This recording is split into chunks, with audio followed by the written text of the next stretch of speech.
Grab yourself an 8mm and go ahead and take loose the terminal to your negative post on the battery. Then once you underneath here, right there, is your starter. This is going to be a 13mm. So we're going to go ahead and take this bottom one off first. We're going to get that wiring harness out the way here. Once you loosen up that outside fastener pretty good, all you got to do is come up here and take it off, pull loose this wiring harness, and then you take the other fastener off underneath it, like so. Just detach that.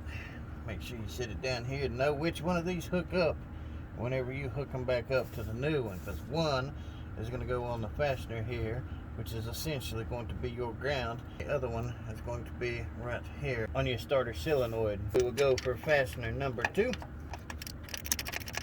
Now this one I'm just getting nice and loosened up. I'm not going to take it all the way out because I'd rather remove the 2 up top first. That way this thing don't fall down on you. And next thing you're going to need a 6-inch extension and a short 13mm. That way you'll reach right in behind here, be able to get on it and have plenty enough clearance, breaking it loose and taking it completely off.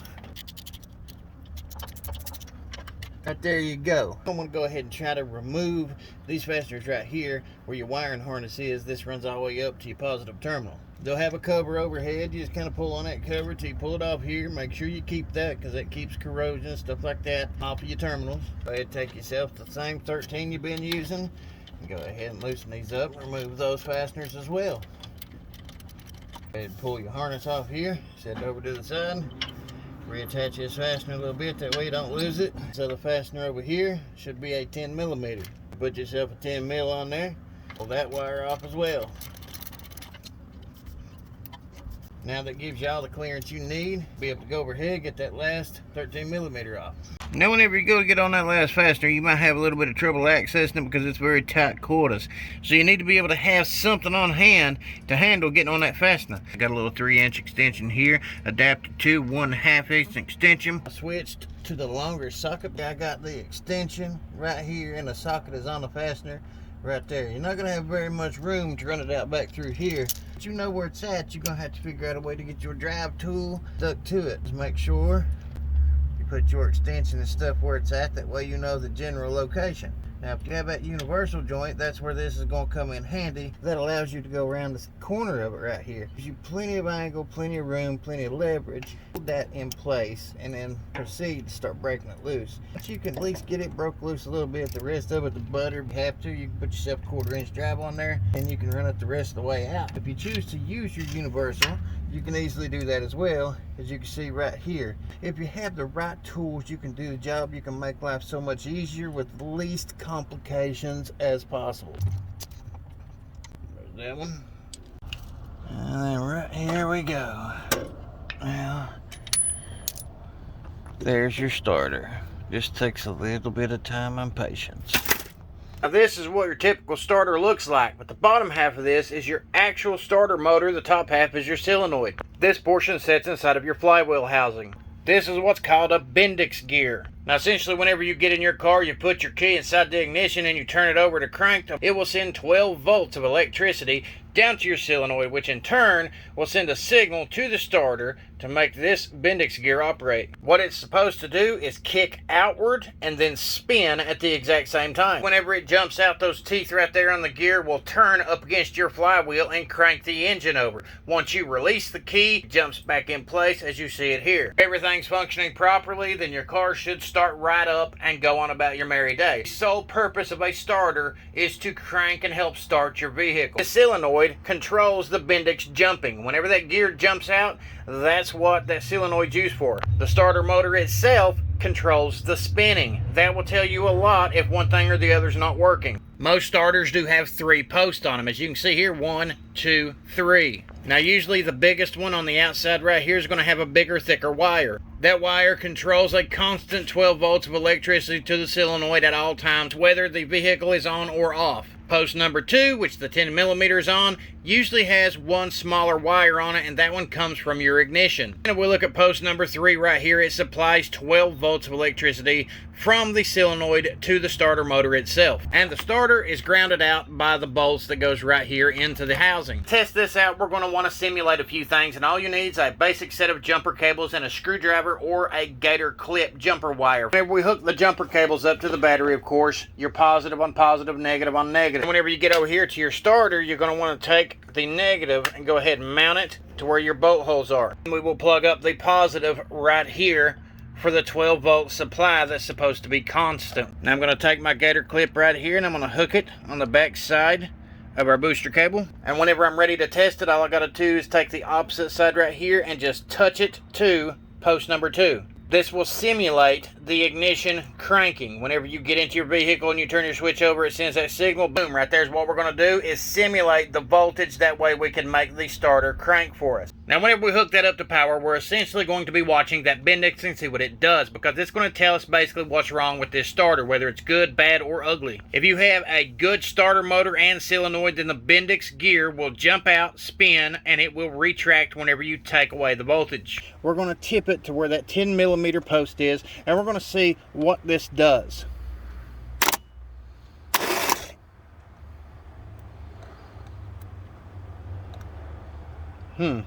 It done it the first time around, but not the second time around, and I am getting sparks. You can see right there I'm getting sparks, but it's not doing anything.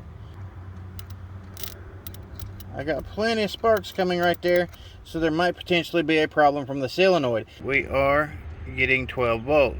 I'm going to go ahead and take this loose, look at the brushes and all that before we go any further, clean it up a little bit. And I can already tell you it smells horrible. Definitely seen better days.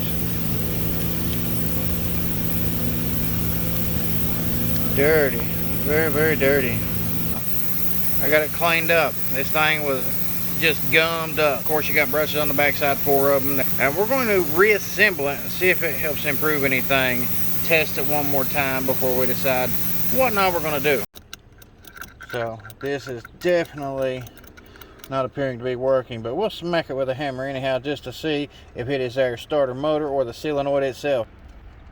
Now we'll test it again. Now we'll do the same thing back here by tapping the solenoid. Test it again. Nothing. This is toast. More than likely we have some type of failure between the voltage in the solenoid and on the inside of the housing right here on the starter motor. That's what this wire right here is for. It basically hooks in and feeds into the backside right here and feeds to these components in the back. So if we got a problem between point A and point B right here, you're not going to get any voltage fed to the system to get a reaction out of it. So those contact points in between that are probably bad on this particular starter. Because what's happening is this is seizing up on the inside. I just beat it a few times with the hammer. You can see it kicked out, went back down, and then stuck again. So there is definitely an issue with the starter itself. Now we got us a nice brand slap new starter and solenoid right here. I like getting my parts from CarQuest because they have the best customer service around. They will help with any possible thing that I need help with. This is definitely a good looking little starter, solenoid, everything I need to get this customer hooked back up and on the road. So let's get this job finished up, shall we? And we're going to start the very bottom fastener that we're going to hook our ground up to, and we'll work our way forward. Basically, you put it on the exact same way you took it off. You get that first one started right there in the bottom, and the rest of it lickety split. If you're somebody who's working on the ground, you know, everybody wants to have a lift, but to do it yourself right here, anybody trying to learn how to do this stuff, you want to know the key to your success is having the right tool for the job to make your life easier and to get the job done right. As you can see, whenever you're in a tight spot, having a stubby flex head ratchet can help you get to the most complicated fasteners that you're trying to work with. I know you really can't see it, but you can hear it. Got a stubby flex head 3/8 drive Craftsman ratchet right here, and I got that top fastener run all the way back up in there. It done exactly what I needed it to do. Bring it to the next fastener down. Whenever you can flex those arms back and you can get in there, it beats the hell out of an extension or a universal joint any day of the week. So you can imagine if you had a 120 XP or a 92. This is the old school flex head style Craftsman. But hey, does this job. You have the right tool for the job. You can get it done with minimal complications. Now all else left to do, we take our big black wire, which is ground, we hook it up to here, put our jam nut on the other side of it. Then we take the big fat red one here, runs from the battery to the big fat post number 1. And then this post right here goes to our little ignition wire right here. And then we're ready to fire it up. Well, now all it's left to do is to go ahead and fire it up, test it out. Keys turned. Oh, nice and smooth. That's the way it's supposed to start up. Now we're ready to go on to the next one. Make sure to subscribe, follow, and I'll try to produce how-to content, do-yourself content, tool reviews, much more in the near future. So I appreciate the followers.